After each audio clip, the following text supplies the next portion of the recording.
여러분들은 믿음이 좋은 사람 하면 어떤 이미지를 갖고 있습니까?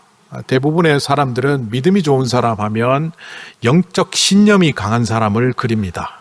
다른 사람보다 뚝심 있고 신념이 강해서 이 세상에서 성공하는 사람들처럼 영적으로도 신앙적으로도 영적 신념이 강한 사람이 믿음이 강한 사람이다. 이렇게 생각을 합니다.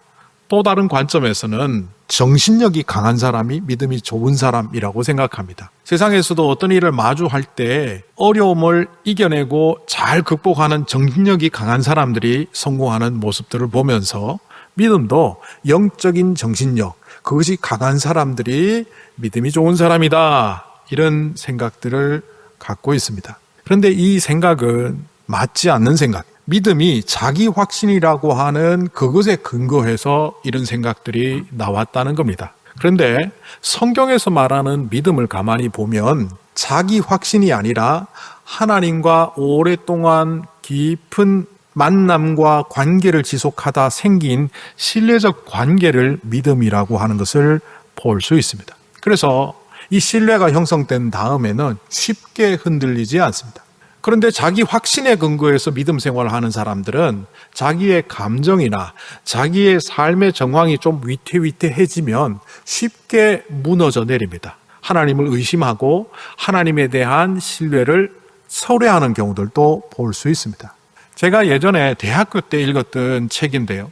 그 책이 그렇게 유명한 책은 아니지만 저에게는 굉장한 영향을 준 책이 있다면 박영선 목사님의 하나님의 열심이라는 책입니다. 이전까지만 해도 제가 어린 시절 신앙생활에 이런 교육을 받았습니다. 우리는 하나님께 열심히 헌신해야 되고 열심히 예배드려야 되고 열심히 섬겨야 된다. 교회에서 배운 것은 대부분 나의 열심에 초점이 맞춰져 있는 신앙생활이었습니다. 그런데 대학교 때 만났던 그 책을 통하여 제가 경험한 그 책의 내용은 우리의 열심이 아니라 하나님의 열심 속으로 뛰어들어야 한다. 제 머릿속에서 폭풍이 이는 듯한 생각이 들었고 그 이후 저는 성경을 달리 보게 되었습니다. 이전에 기드온과 300용사 하면 야 대단한 인물이구나.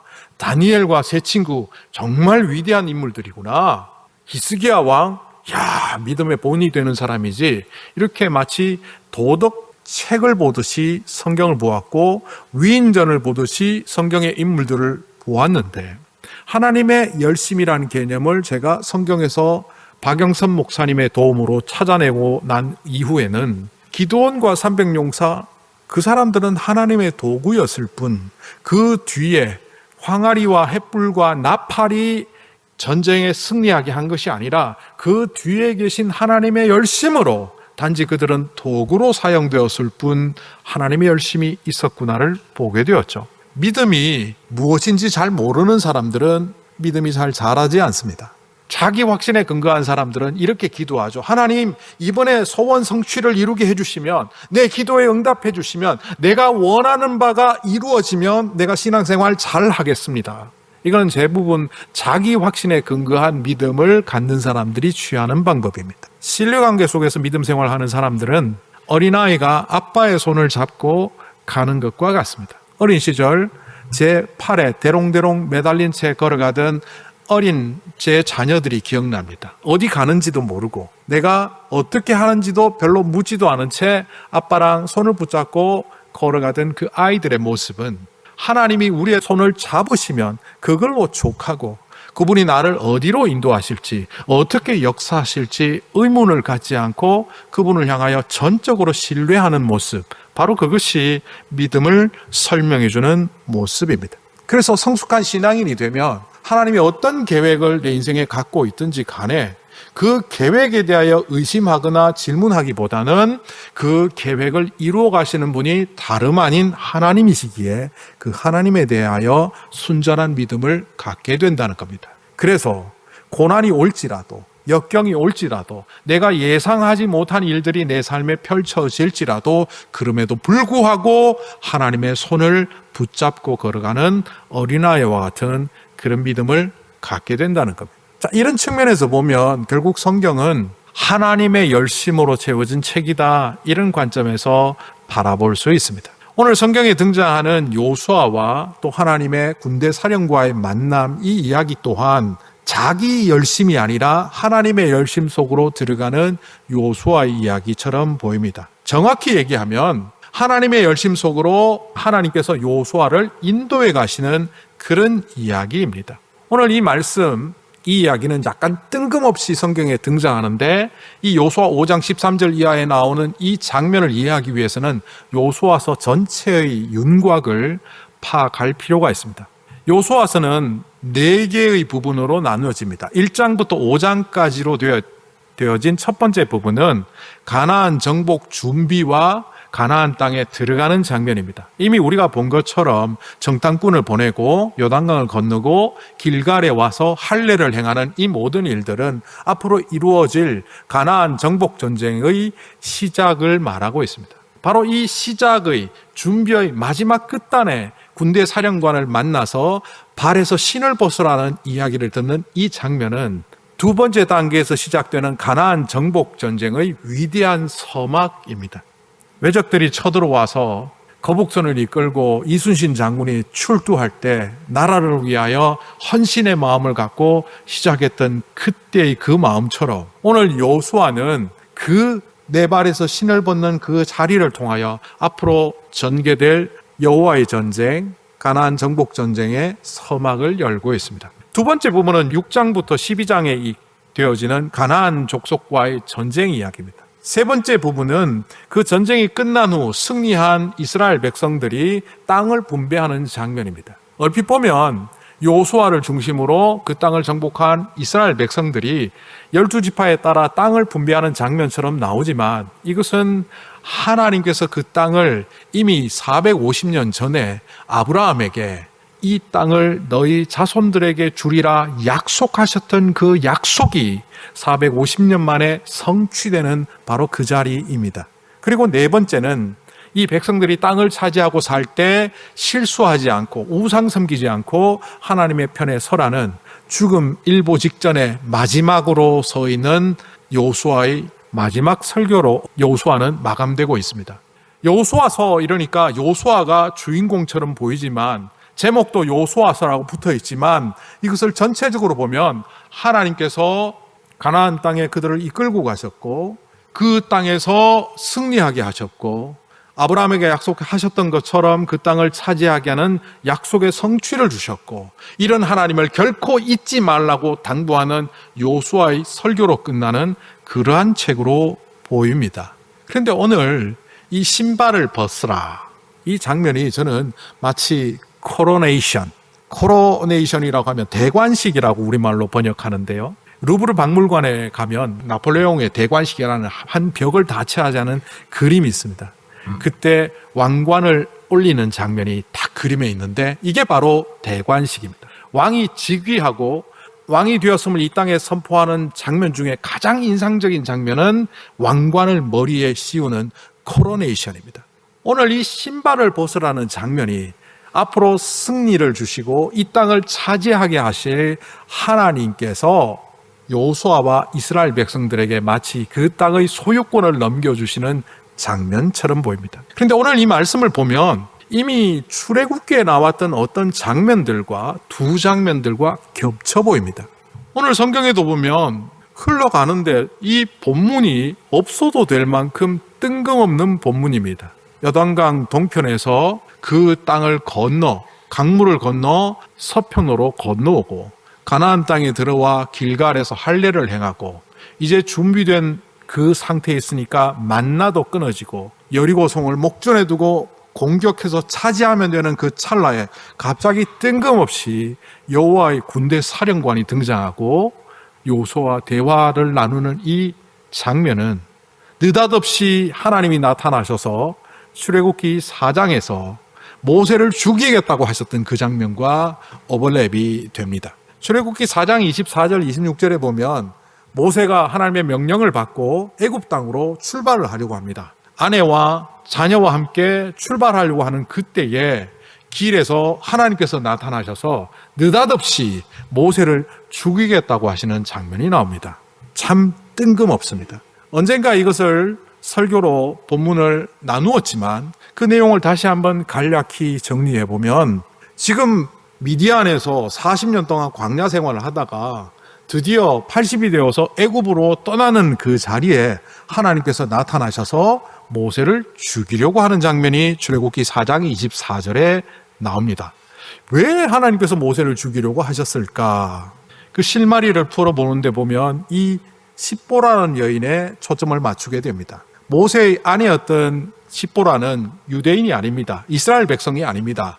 미디안 제사장의 딸이었고, 또 이 여성은 성경에 여러 번 등장하지 않지만 그 나오는 모습들을 보면 주도권이 굉장히 강했고 모세를 거의 압도하는 그런 모습을 갖고 있음을 볼 수 있습니다. 성경에 잘 나오지 않는 표현이 출애굽기 4장 25절에 나오는데 그 모세 아들을 뭐라고 말하느냐면 그 여자의 아들로 표현합니다. 고대 근동 지역에서 누구의 아들이라고 할 때 어머니의 아들로 묘사하지를 않습니다. 예수님은 여자의 자손이라는 이야기가 있지만 예수님은 말 그대로 남자 없이 태어난 존재이기 때문에 창세기 3장에서는 여자의 자손이라고 말하는 것이 맞는 표현입니다. 그런데 그 이외의 표현에 엄마의 아들 혹은 여자의 아들 후손이라고 표현한 법이 없습니다. 우리나라에서도 그런 표현이 있죠. 뼈대 있는 가문. 우리나라 무속 종교에서 이렇게 말합니다. 아버지로부터 뼈를 물려받고 어머니로부터 살을 물려받는다. 그러니까 뼈대 있는 가문이라는 것은 아버지가, 할아버지가 그 위에 조상들이 누구인지 분명히 아는 집안, 그래서 아버지 가문이 확실한 집안, 이런 뜻입니다. 이런 것처럼 아버지의 강조가 고대 근동 지역에서는 훨씬 더 강했습니다. 그런데도 불구하고 출애굽기 4장에 보면 모세 아들들을 여인의 아들로 그리고 있습니다. 그런데 하나님께서 모세를 죽이려고 할 때 십보라가 취하는 두 가지 행동이 있습니다. 첫 번째 행동은 그 아들들의 할례를 그 즉시 행하는 겁니다. 이스라엘 자손이라면, 아브라함의 자손이라면 누구나 할례를 받아야 되는데 모세의 아들이 할례를 안 받은 이유가 뭘까요? 미디안 문화를 갖고 있는 그 엄마가 당신이야 유대인이고 이스라엘 사람일지 모르지만 내 아들이야. 당신 반 내 반이니까 뭘 할례를 해. 미디안의 전통대로 그냥 갑시다 했을 겁니다. 게다가 모세를 죽이려고 하는 그 상황에서 그가 이런 말을 합니다. 모세는 나의 피남편입니다. 피는 생명을 의미합니다. 그러니까 이것은 모세가 없으면 살 수 없습니다. 이런 말입니다. 범죄하지 않았던 아담이 하와를 만났을 때 하나님이 하와를 창조하셔서 그를 대면하게 했을 때 뭐라고 말합니까? 너는 내 뼈 중에 뼈요 살 중에 살이로다. You are everything to me. 너 없이는 살 수 없어. 너는 나의 전부야 라고 말하던 그 지점, 그게 바로 피남편이란 말과 같은 의미입니다. 그래서 모세를 죽이느니 그를 올리고 나는 물러나겠습니다. 그 현장에서 십보라는 결국 자신은 물러납니다. 자녀들과 다시 미디안으로 돌아가고 모세 혼자 떠나게 합니다. 그 장면에서 모세를 죽이겠다고 하셨던 그 장면은 초점이 십보라에게 있습니다.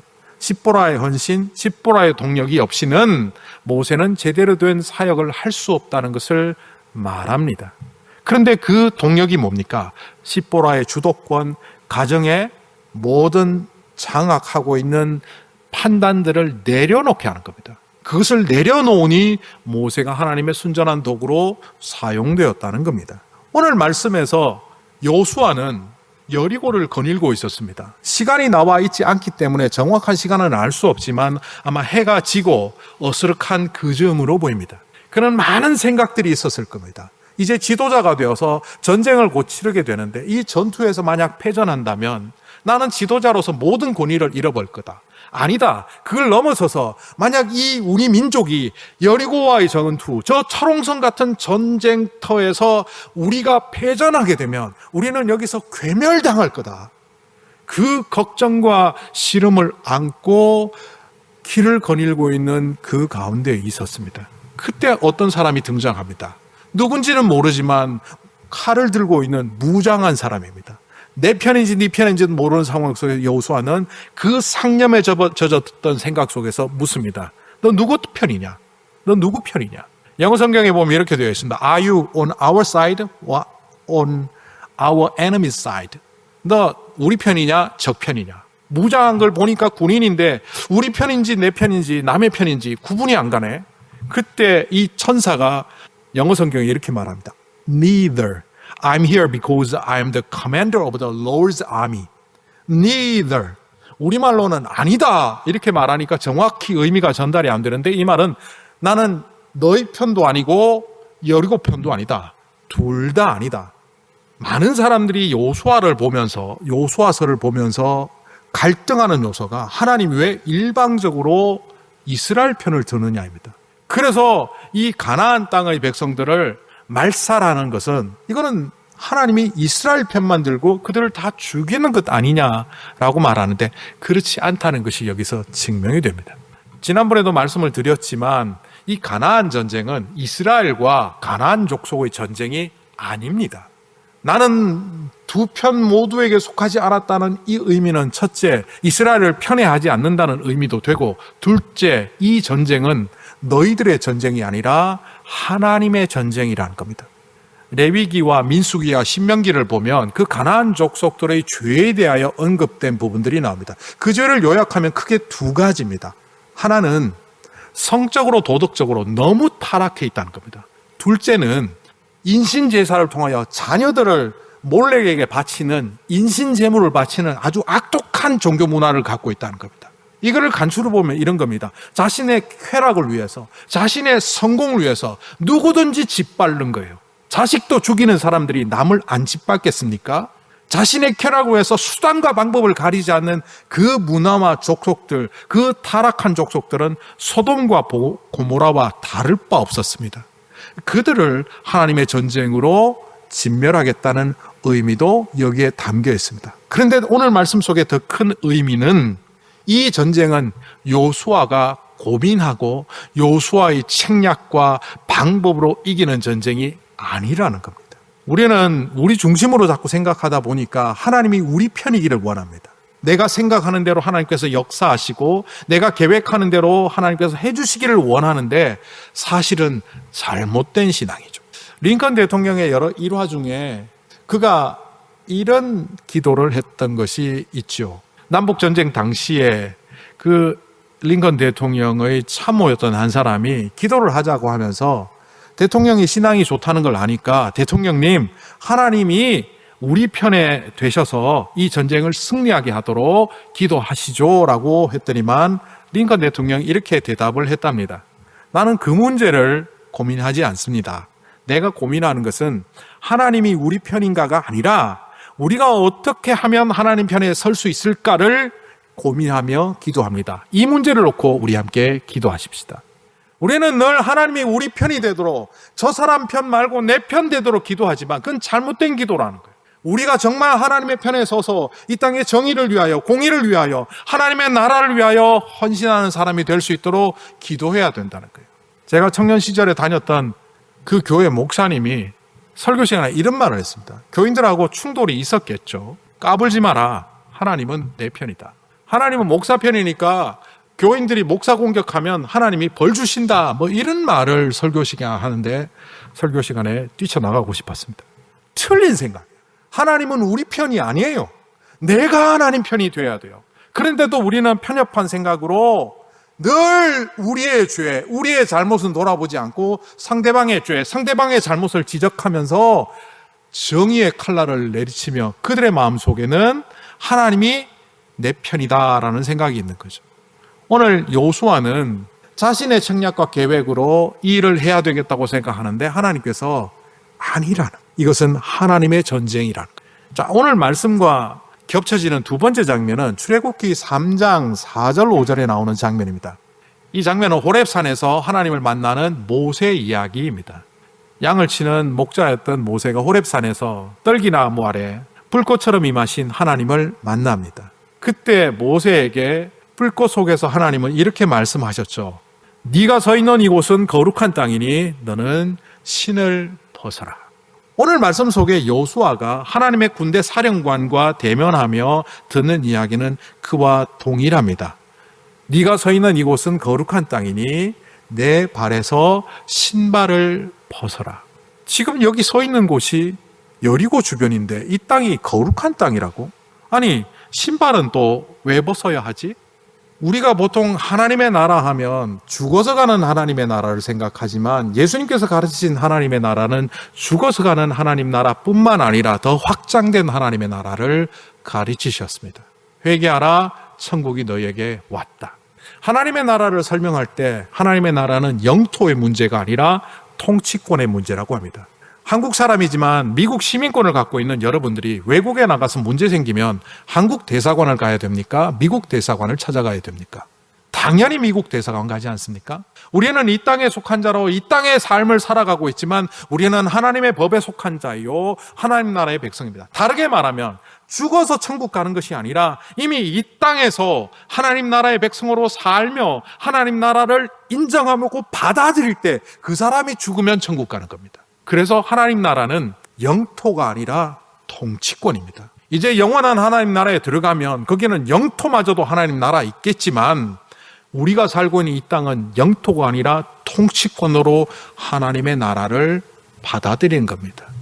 여리고 땅 주변이 거룩한 것이 아니라 그곳에 하나님이 계시기 때문에 하나님이 계시다는 것을 믿고 받아들이는 요수아가 서 있기 때문에 그 땅은 거룩한 땅입니다. 그런데 신을 벗어라. 고대 근동 지역에서 신발을 벗는다는 것은 당시에 한 3가지 의미가 있다고 합니다. 이것은 첫째, 소유권 이전과 권리의 포기입니다. 룻기에 보면 룻기 4장에 그 보아스와 룻의 그 사이에서 중간에 권리를 주장할 수 있는 한 사람이 있었습니다. 이 사람이 그 권리를 포기하면서 신발을 벗어서 보아스에게 줍니다. 이른바 기업 물을 자. 형수를 이렇게 계대 수원법이라는 게 있죠. 형수를 같이 살아서 아이를 낳게 해주는 법이 있었는데 여성들이 직업을 갖지 못하는 그 당시의 사회 속에서 율법은 그것을 복지법으로 제정하고 있었습니다. 그것을 먼저 우선순위의 사람이 포기하면서 신발을 벗었을 때, 보아스에게 주었을 때 보아스에게 권리가 있었습니다. 신발을 벗는다는 것은 권리의 포기이자 소유권의 이전을 의미합니다. 두 번째는 신발을 벗는다는 것은 신분이 높은 자에게는 겸손을, 신분이 낮은 자에게는 복종을 의미했습니다.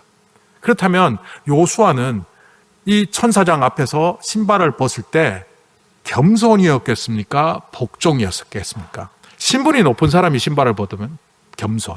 오늘 요수아 5장 14절에 그가 이렇게 말합니다. 사령관님께서 이 부하에게 무슨 말씀을 하시렵니까? 이 부하를 번역하면 노예라고 번역하는 것이 맞습니다. 히브리어로 보면 에베트, 섬기는 자, 종, 노예라는 뜻입니다. 사령관님께서 이 종에게, 노예에게 무슨 말씀을 하시겠습니까? 결국 이 신발을 벗는 것은 복종입니다. 그리고 고대 근동 지역에서 이 신발을 벗김을 당하는 것은 수치와 모욕입니다.